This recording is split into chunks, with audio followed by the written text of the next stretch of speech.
ہمارے دو دشمن ہیں جو ہمیں جادہ مستقیم سے ہٹانے کے لیے دن رات کوشاں ہیں، ایک نفس اور دوسرا شیطان۔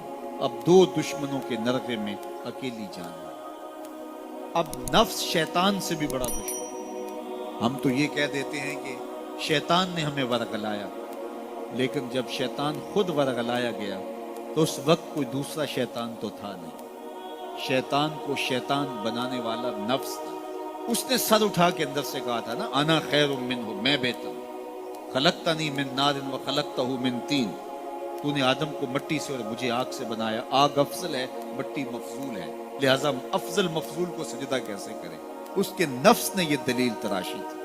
اللہ چاہتا تو اس کی دلیل کے بتی ادھیڑ کے رکھ دیتا، لیکن کوئی جواب نہیں دیا، بلکہ فرمایا میرے دربار سے نکل جا۔ اللہ اکبر۔ تو شیطان کو جو دلیل سکھائی اس کے نفس نے سکھائی۔ تو شیطان اور نفس دو بڑے دشمن ہیں، یہ دونوں ہمارے ساتھ ہیں۔ لیکن اللہ کا کرم یہ ہوا، اذا جاء رمضان سلسلۃ الشیاطین، جب ماہ سیام آیا شیاطین جکڑ دیے گئے۔ آج یہ مسجدوں کے در کشادہ ہو گئے ہیں، پھاٹک کھل گئے ہیں، لوگوں کا ہجوم یہ شیطان کے بن جانے کی وجہ سے۔ لیکن اس کے باوجود مہنگائی ہے، اس کے باوجود جو ہے وہ ذخیرہ اندوزی ہے، اس کے باوجود نظر کی بدکاریاں ہیں، خیالوں کی آوارگیاں ہیں، کم تولا جا رہا ہے، کم ناپا جا رہا ہے، اور بہت سارے گناہ بھی موجود ہیں۔ تو جب شیطان بند گیا تو یہ گناہ کیوں ہے؟ تو جواب اس کا یہ ہے کہ نفس موجود ہے۔ شیطان کے بننے کی وجہ سے نیکی کا ماحول پیدا ہوا، نفس کے موجود ہونے کی وجہ سے برائی کا ماحول موجود ہے۔ لیکن ہمارے لیے موقع ہے کہ شیطان بند گیا، نفس کا مقابلہ کریں۔ اب نفس کا مقابلہ کیسے کریں گے؟ نفس نتواں کشت الا باسی چیز، بات گوئم یادگیرش اے عزیز، کہا یہ نفس نہیں مرتا، لیکن تین اسلحے اگر تیرے پاس ہوں تو پھر یہ ٹھہر بھی نہیں سکتا۔ وہ تین اسلحے کون سے ہیں؟ خنجر خاموشی و شمشیر جو، نیزائے تنہائی و ترک ہجو۔ خاموشی کا خنجر، بھوک کی تلوار اور تنہائی کا نیزہ۔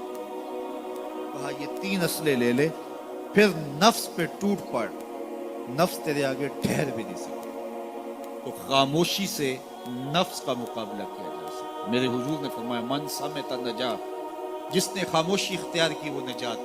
وہ شمشیر جو، شیخ فرماتے ہیں دوسری بات بھوک کی تلوار، نفس کا سر کاٹنے کے لیے بھوک کی تلوار چاہیے، چونکہ انسان کی خواہشات نفس بھوک سے کمزور ہوتی ہے۔ میرے اور آپ کے آقا و مولا نے ارشاد فرمایا، اے جوانوں کے گروہ، تم میں سے اگر کوئی نکاح کرنے کی طاقت رکھتا ہے تو وہ دیر نہ کرے، فوراً نکاح کر دے۔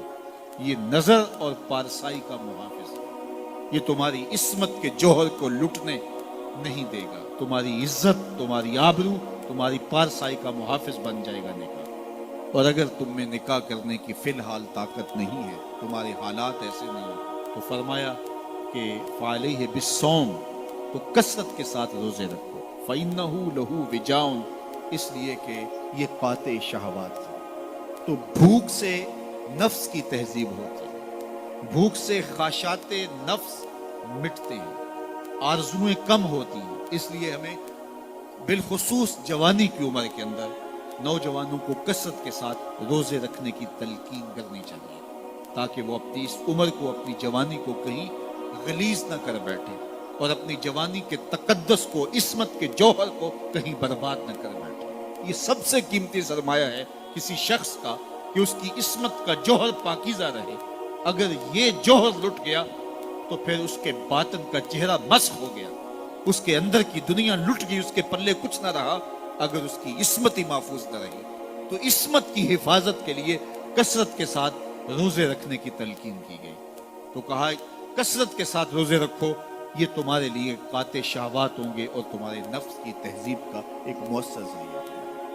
اور تیسری چیز ارشاد فرمائی، خنجر خاموشی و شمشیر جو، نیزائے تنہائی و ترک ہجو، تنہائی کا نیزہ۔ میلوں ٹھیلوں میں زیادہ پہنچنا، بازاروں میں جانا سوائے فتنے کے اور کچھ نہیں۔ اس لیے فرمایا گیا مسجد میں جلدی جاؤ دیر سے آؤ، اور بازار میں دیر سے جاؤ جلدی واپس آ جاؤ۔ تمہارا دل مسجدوں میں لگنا چاہیے۔